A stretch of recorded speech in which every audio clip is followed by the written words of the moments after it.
하나님의 뜻을 따릅니다. 이유는 자신이 죽지 않으면, 다시 살지 않으면 불쌍한 죄인들을 구원할 수 없기 때문입니다. 우리도 때로는 하나님 뜻에 순종하고 복종하는 것이 얼마나 어렵고 힘든 일인지 압니다. 그러나 그 일이 생명을 구하는 일이라면 감당할 수 있는 믿음과 용기를 저희들에게 허락하여 주시옵소서. 우리들은 나그네 같은 인생, 이 땅에 잠시 머물다 가는 삶입니다. 영원한 것에 마음을 두고 생명을 살리는 일에 우리의 삶을 드리게 하여 주시옵소서. 예수님의 이름으로 기도드립니다. 여러분 상상해 보세요. 많은 사람들이 예수님을 반갑게 종려나무 가지를 흔들면서 두 번 자라고 외칩니다. 예수가 3번이나 제자들 가운데 앞에서 나는 죽을 거야 라고 말씀하셨음에도 불구하고 사람들은 그 말 뜻을 이해하지 못합니다. 나귀를 타고 들어가지만 그 말씀이 스가랴 9장 9절을 말씀 이루는 장면도 기억하지 못하고 당신이 이제 우리한테 오시면 우리는 지금보다 더 나은 인생을 살 수 있다고 예수님께 매달립니다. 그래서 제자들이 주님이 십자가에 죽으실 때 다 떠나간 겁니다. 나의 생각과 예수님의 길은 달랐습니다. 여러분 예수님 왜 믿고 계시나요? 예수님의 십자가의 그 삶을 동참할 마음이 있으십니까? 아니면 여전히 지난 말씀처럼 나는 내가 삶을 지키고 신앙도 지키면서 모두 다 가지려고 하십니까? 안 될걸요. 되지 않을 겁니다. 오늘 마태복음 읽었던 이 말씀은 그 전에 있는 내용들이 굉장히 부담이 되는 많이 말씀이고요. 그 다음에 우리가 잘 아는 마태복음 7장 21절부터 22절 말씀은 우리들이 익히 아시는 말씀인데 이 말씀 구절은 사람들이 잘 이해하지 않으려고 합니다. 그리고 나는 아니라고 대답을 하죠. 어떤 말씀이죠?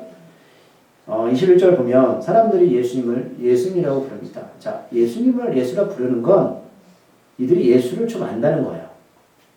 모를 수도 있겠죠. 어쨌든. 그러나 이들이 예수를 주라고 부르는 거, 우리가 봤지만 2000년 전에 예수를 주라고 부르는 건 생명을 걸고 하는 거잖아요. 오직 로마 황제만이 주님이라고 불렀고, 그래서 사람들 앞에서 이렇게 고백하는 건 지금과 상황이 많이 다릅니다. 이 정도만 되면 이들은 꽤 괜찮은 신앙인일 수 있습니다. 주여 주여 두 번이나 부르면서. 근데 예수님은 앞에 여러 가지 비유를 하셨어요. 우리가 뭐 좁은 문 열매 얘기하시면서. 그런데 이렇게 하는 사람들이 다 천국에 들어가지 못한다라고 말씀합니다. 이거는 2000년 전에 해당되는 말씀이죠. 우린 다 구원 받았습니까? 정말 우리 승리 선생님이 참 좋아하죠. 이렇게 가감없이 말씀을 순수하게 받아들이는 믿음이 중요하거든요. 자, 다만 하늘에 계신 내 아버지 뜻대로 행하는 자. 두 가지입니다. 하나님 뜻이 있답니다. 그리고 이 뜻을 알아가 아니라 이 뜻을 행해야 됩니다. 그러면 21절에서 주여 주여 하는 자는 두 가지 요건이 충족이 안 됐다는 얘기입니다. 첫 번째, 하나님의 뜻이 아닌 것을 가지고 본인들은 주님이라고 불렀고 살았다는 겁니다. 두 번째, 하나님 뜻은 알았는데 이 뜻이 자기와 맞지 않아서 행하지 않았다는 뜻입니다.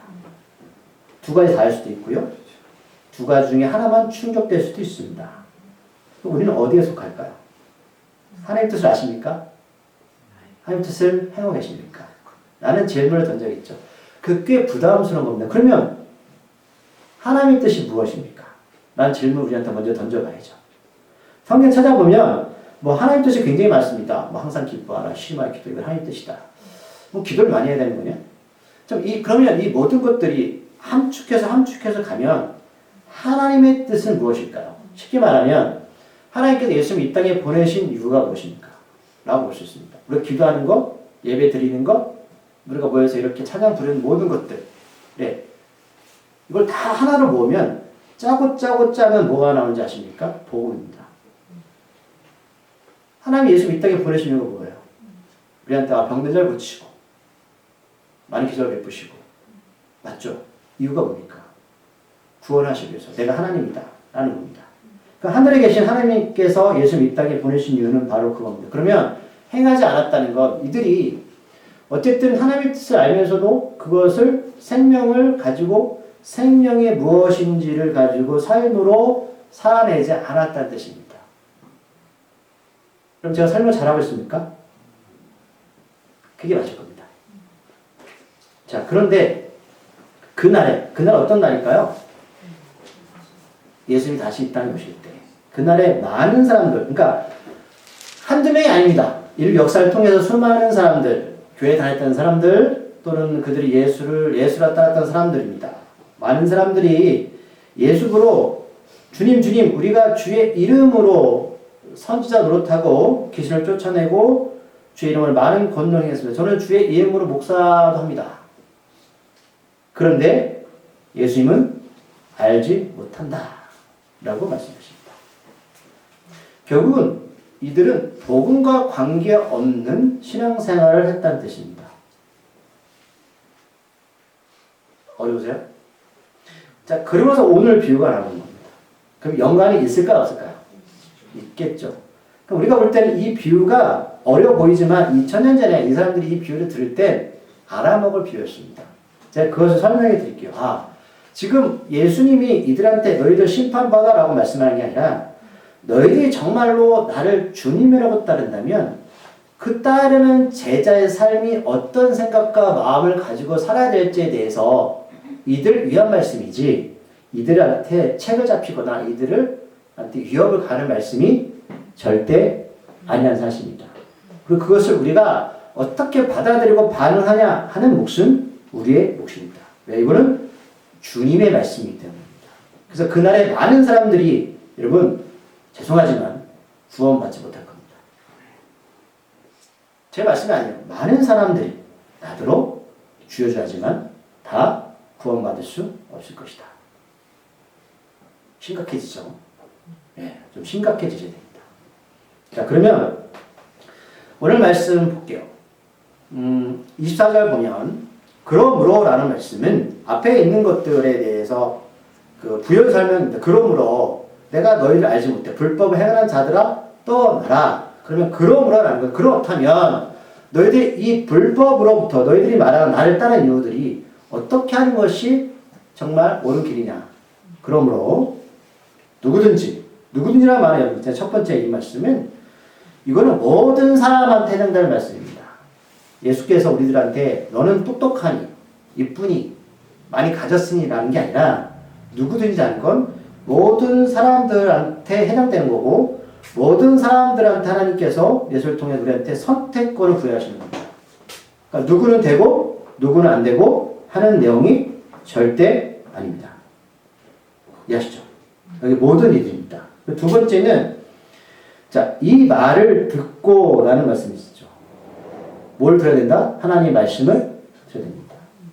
그러니까 결국 내가 주의 말씀이 내가 하나님의 뜻을 이루고 행해야 되는데 이것을 하려면 모든 사람한테 해당되는 것이고 두 번째는 그렇게 하려면 하나님의 말씀을 들어야지 하나님의 뜻이 무엇인지 알고 하나님의 뜻을 알고 삶을 통해서 드러낼 수 있다라는 겁니다. 반대로 말하면 하나님의 말씀을 듣지 않으면 읽지 않으면 암송하지 않으면 우리는 하나님의 뜻을 행할 수가 없습니다.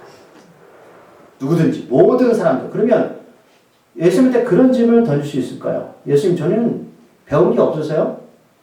저는 시간이 없어서요? 그렇죠. 저는 못생겨서요? 해당될까요? 해당될 수 없습니다. 누구든지라는 것은 그걸 초월하는 겁니다. 그래서 하나님의 말씀을 들어야 돼요. 구체적으로 그러면 이게 하나를 뭉텅거리는 말은 뭐냐면 여러분 회개입니다. 회개가 뭐라고요? 예수님과 동행하는 거예요. 예수님 연합된 아까 말씀드린 열매 포도나무에 붙어 가는 길입니다. 근데 이걸 우리가 방법을 모르니까 예수님이 뭐라고 말씀하셨냐면 너희들은 계명을 지키는 것이 바로 나를 따르는 것이야. 말씀을 따르는 것이.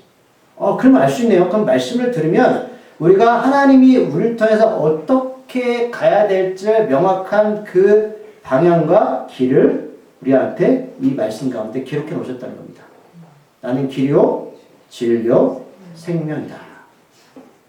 여러분들이 지금까지 하나님 뜻이 무엇인지 몰랐고 하나님 뜻대로 사는 것이 무엇인지 몰랐다는 건 결국 뭐냐면 그 말씀 안으로 들어가지 못했다라는 겁니다.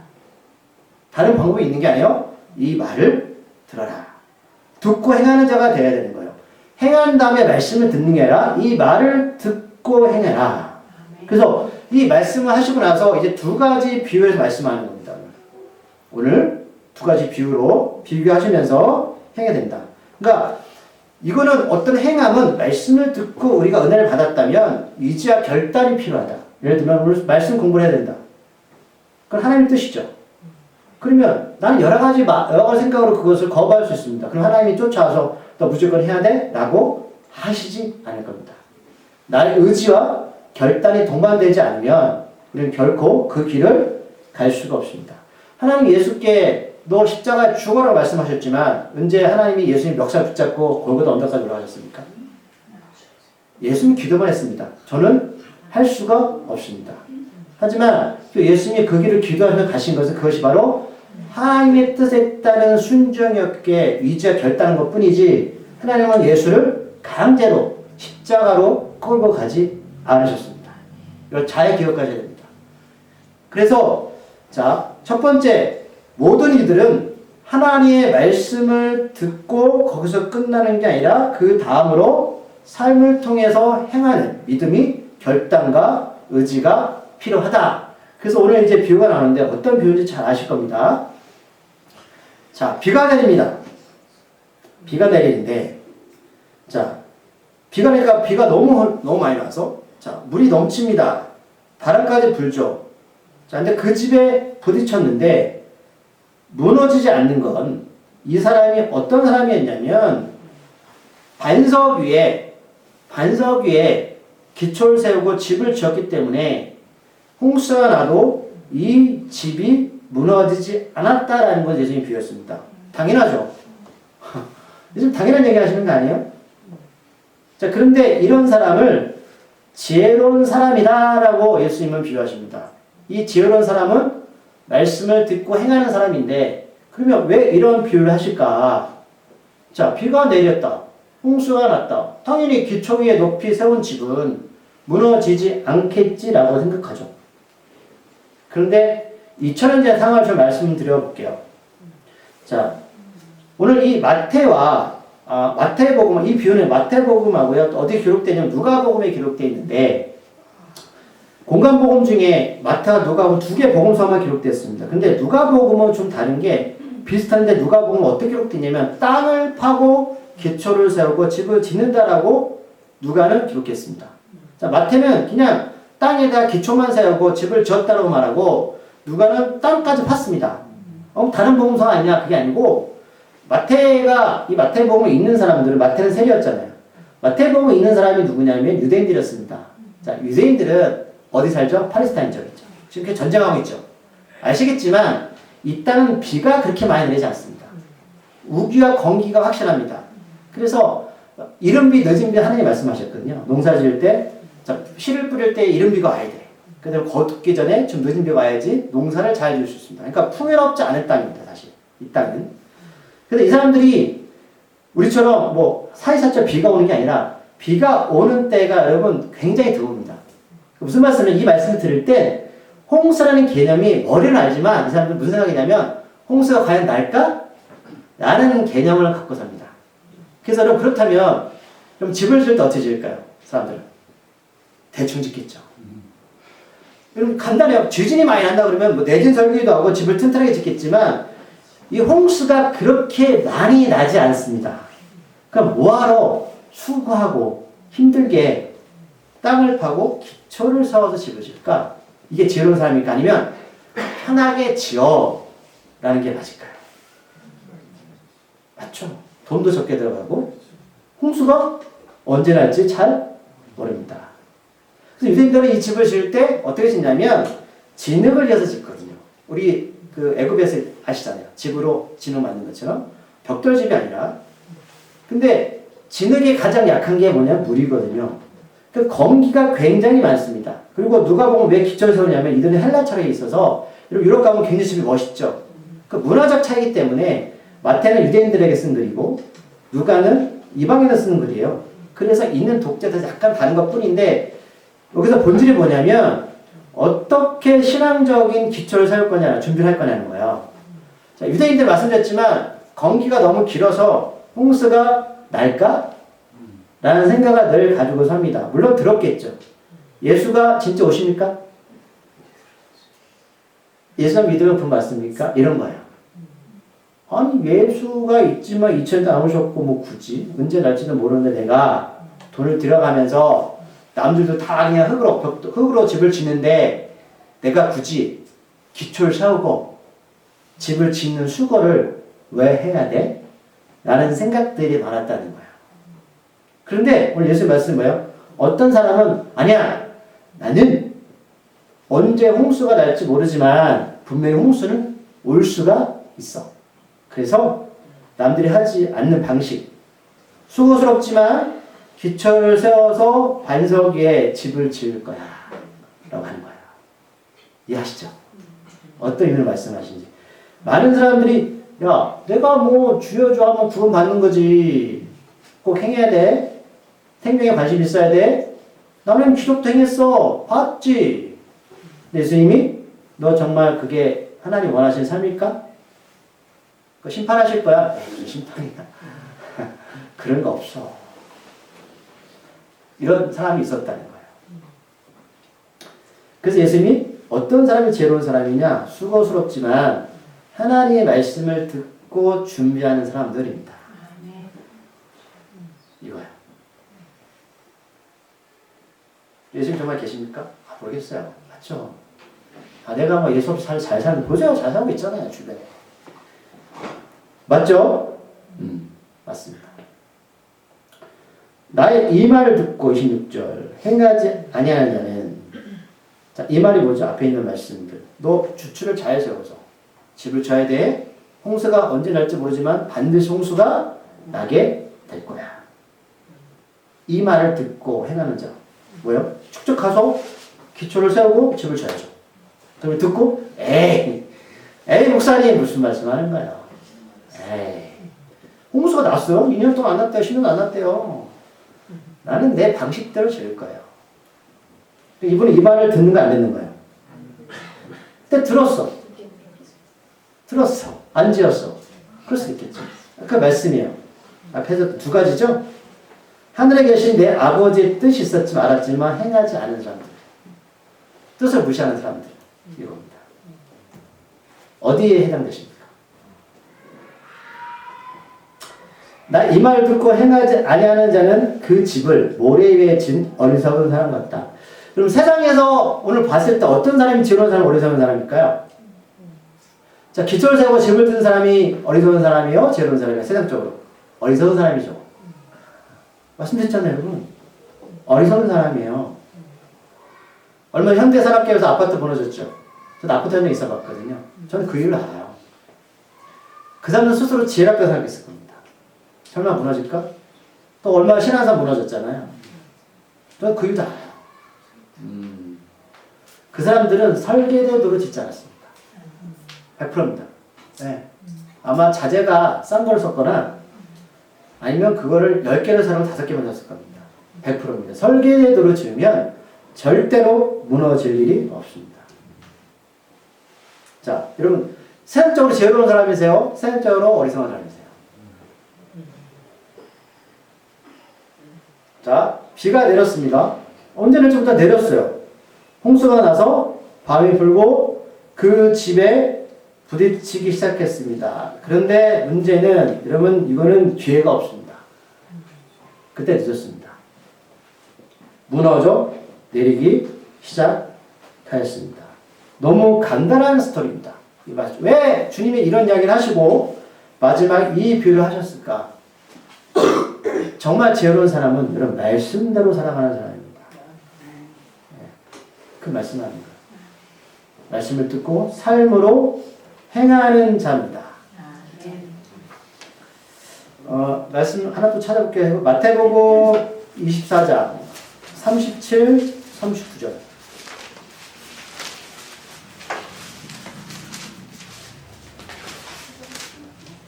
마태복음 24장 37, 39절.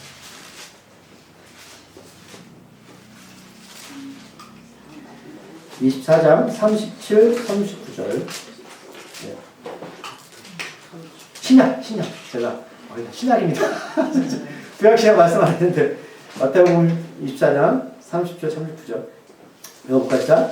노아의 때와 같이 인자의 임함도 그러리라. 홍수 전에 노아가 방주에 들어가던 날까지 사람들이 먹고 마시고 장가 늘고 식가고 있으면서 홍수가 나서 그들을 다 멸하기까지 깨닫지도 못했으니 인자의 임함도 이와 같으리라. 예수님 다시 오실 때 여러분 노아의 홍수가 뭐 동화처럼 생각해도 돼요. 뭐 그거는 뭐 이제 사실이니까 저는. 그런데 사람들이 하나님께서 홍수 올 거라고 노아한테만 말씀하셨죠. 아닐걸요? 근데 노아가 듣고 에이 그냥 배는 이 정도만 만들어도 돼 할 수도 있고요. 에이 뭐 근데 노아는 어떻게 배를 만들었죠? 하나님이 주신 설계대대로 만들었어요. 근데 왜 수많은 사람들이 들었는데 노아만 들었을까요? 듣고 말 수도 있잖아요. 그거예요. 그러할 거다. 그 말씀 동일한 겁니다. 그러할 것이다. 그때도 주님 다시 오실 때도 사람들은 뜻을 알지 모르겠지만 알아도 모른 척할 수 있고 행하지 않을 것이다. 홍수 전에 노아가 방주에 들어가던 날까지 사람들은 뭐였죠? 먹고 마시고 장가들고. 그러니까 몰랐다는 거죠. 그렇게 하죠. 알면 왜 합니까? 제가 이번 주에 그 무한 항공기 사건 다큐멘터리에서 KBS 방영을 한 거 보셨나요? 전에는 이렇게 많은 분들이 돌아가시면 명단까지 공개했거든요. 이번에 잘 아시겠지만 그 유명하신 분들이 10대, 20대가 20명이 넘어요. 그리고 거기 보시면은 어떤 분들은 아내, 딸, 사이, 며느리, 손자까지 있던 분도 있고. 안타깝더라고요. 그게 그분들이 하는 멘트들이 전 공감한 게 뭐냐면 어떤 분 그런 얘기를 해요. 그분 중에 한 분이 누구였냐면 그 세월호 사건 때 세월호 사건 아시죠? 그 시설을 수습했던 공무원이셨어요. 근데 그분이 누구냐면 아내, 딸, 손자를 이루시는. 근데 그분이 뭐라고 인터뷰하시면 자기가 세월호 사건 때 석 달 동안 일을 했는데 자신한테는 그런 일이 안 일어날 줄 알았대요. 그 인터뷰하면서. 아무도 모르죠. 너무 안타까웠어요. 한 명도 아니고 가족 전체. 그날은 그렇답니다. 그 사람들은 먹고 마시고 하는 일에 더 집중한다는 거죠. 왜 먹고 마셔? 내 살아가는 인생, 내 삶, 그게 전부입니다. 이제 말씀을 좀 정리할게요. 하나님은 우리들에게 하나님의 뜻만 알라라고 말씀하지 않습니다. 듣는 이유는 말씀을 지키고 행해라. 다음 주 설교도 이겁니다. 28장.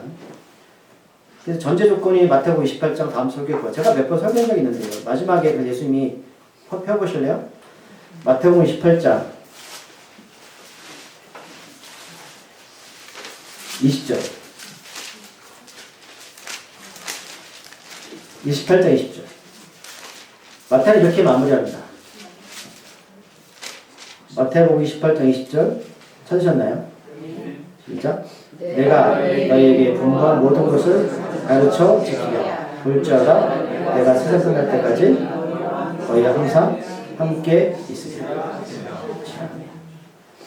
가르치고 지켜라.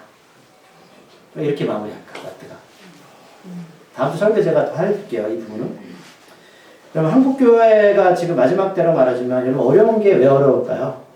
건물이 없어서요? 재정이 없어서. 여러분 우리가 재정은 좀 어렵다고 하지만 재정 때문에 교회가 망하는 거 아닙니다. 하나님이 여러분들한테 오늘 갑자기 복 주시죠. 어떻게 합니까? 믿지 않으세요? 그 때문에 한국교회가 무너지는 게 아니고요. 듣기는 많이 했습니다. 듣고 끝나버렸죠. 하나님 뜻을 가지고 우리가 살아내야 되는 거예요. 은혜를 안다는 건 예수님 십자가의 죽음과 부활의 그 의미의 가치를 아는 겁니다. 여전히 여러분들 종려와 나무 가지 흔들면서 예수여 나의 모든 문제를 해결해 주세요. 구원이십니다라고 여러분 가지를 여전히 흔들고 계세요. 죽으셔야죠. 십자가에서. 동상이몽 하시면 안 되는 거예요. 그게 바로 고난주간입니다. 오늘 반석이라고 말씀하셨는데, 자, 반석 의미를 한번 정리하겠습니다. 고린도전서 마지막입니다. 고린도전서. 예수님은 반석이라고 말씀하셨을까? 고린도전서 10장 2절 4절 제가 말씀드린 적이 있는데, 물론 반석에 집 짓는 거 알죠? 고린도전서 10장 2절 4절 1절부터 읽을까요? 4절까지. 제가 한 절 읽고 읽겠습니다.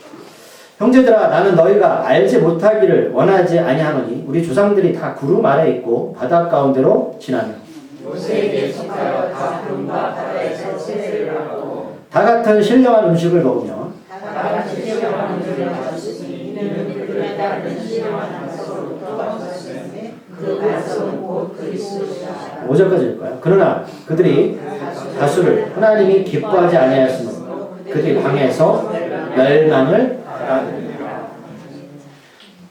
자, 이스라엘 백성들이 애굽에서 구원받았습니다. 여기까지 한 거예요. 우열자 어린 양. 이제 다 아시겠죠? 그들이 노력으로 구원받는 게 아닙니다. 그럼 우리가 하나님의 전적인 은혜라고 말합니다. 하나님은 언제 우리가 어떤 노력해서 구원시키신 게 아니잖아요. 그래서 이들이 홍해를 건넜습니다. 홍해 사건을 세례라고 성경은 말씀합니다. 이들이 세례를 받았구나. 구름 기둥, 부름 기둥으로 인을 받았습니다. 다 같은 신령한 음식, 만나 메추라. 그래서 그것을 요한복음에 보면 예수님이 이게 나야. 하늘의 것을 맛보는. 하늘을 보면서 말씀을 맛보는 거잖아요. 만나. 매일매일 먹었죠? 이렇게 하셨을까? 가나안 땅 바로 들여보내지 않냐고. 찾아보니까 우리 말씀. 다 같은 신령한 음료를 마셨다. 이들이 어디서 음료 시키는 것도 아니고, 물이 없었고, 물이 쓰고, 또 어떤 반석을 쳤더니 물이 나왔죠. 그걸 뭐라고 말씀하셨어요? 예수님은 그 반석은 곧 예수. 그럼 아까 예수님이 말씀하실 때 반석에 집을 세우라는 것은 반석이 누구예요? 자기의 집을 세워라. 연결이 되시죠? 그런데 문제는 광야에 있던 그 다수를 하나님이 기뻐하지 않는다. 많은 사람이 나를 주여줘야 하지만 다 천국 못 간다. 그럼 이들이 왜 하나님을 기쁘게 하지 못했을까? 이러면 똑같이 체험했는데 예수를 발견하지 못했어요. 우리가 전에 봤지만 다윗은 예수를 발견했죠. 좀 신기하지 않으세요? 맞아요. 반석인 예수를 여러분 경험하셔야 됩니다. 그게 뭐냐? 말씀을 통해서 예수님의 십자가의 죽음과 부활 사건입니다. 연합된 삶을 살아가셔야 됩니다. 이거 말씀하는 거예요. 반석이 예수님이셨네. 그렇습니다. 심플하시죠? 네. 기도하실게요. 하나님, 우리가 광야길을 가는데 하나님께서는 다수의 이스라엘 백성들을 보고 기뻐하지 않았다고 말씀하십니다. 그들은 은혜도 경험했고 홍해도 건넜는데 왜 몰랐을까요? 주여, 우리가 예수와 연합된 삶을 말씀을 통해서 알기를 원합니다. 말씀을 알고 뜻을 알았다면 거기서 머무는 사람이 아니라 반응하는 자가 되게 하여 주시옵소서. 반응은 복음입니다. 예수가 왜 죽으셨습니까? 우리를 살리기 위해서입니다. 복음에 민감하게 반응하는 자 되게 하여 주시옵소서. 돈을 벌어도 복음을 위해서, 건강하도 복음을 위해서, 우리가 가정을 꾸리는 것도 복음을 위해서, 자녀를 꾸리는 모든 것들도 복음을 위해서, 내가 지금도 살아있는 이유도 복음 때문입니다. 누군가 하나님은 우리를 통해서 생명을 살리기 원해서입니다. 그런데 고난 주간이라고 내가 잠시 뭘 안 한다고 질질 짠다고 우리의 삶에 변함 없이 예수 연합된 삶을 살지 않으면 그것은 일시적인 감정입니다. 주여, 반석 위에 예수의 우리의 삶을 지켜 주시옵소서. 예수님의 이름으로 기도드립니다. 아멘.